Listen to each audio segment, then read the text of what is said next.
აფხაზეთის ავტონომიური რესპუბლიკის მთავრობის თავმჯდომარე გიორგი ჯინჯარაძე და საქართველოს პარლამენტის ვიცე-სპიკერი გია ვოლსკი ჭავჭავაძის გამზირზე დევნილ ქალ მეწარმეთა პროდუქციის გამოფენა გაყიდვას დაესწრნენ. ღონისძიების ფარგლებში წარმოდგენილი იყო 30-ზე მეტი აფხაზეთიდან დევნილი მეწარმის ხელნაკეთი ნივთები და სასურსათო პროდუქცია.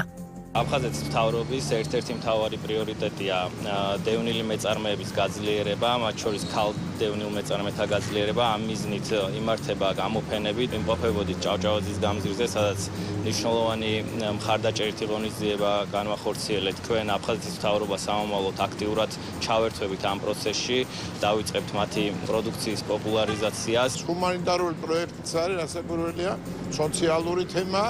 მაგრამ ამავე დროს პოპულარიზაცია საკმაოდ პოლიტიკური შინაარსის მქონე გახსოვდეს აფხაზეთი საერთო სახელი შეიძლება დავარქვათ და წარმატებულებიც არიან და ვფიქრობ აი ეს დამოუკიდებულება თვითონ მათი დევნილების საერთოდ აი ამ პოლიტიკური საკითხების მიმართ აი ამ აქციის მიმართ რასაც ეხლა ატარებენ არის მისაბაძი.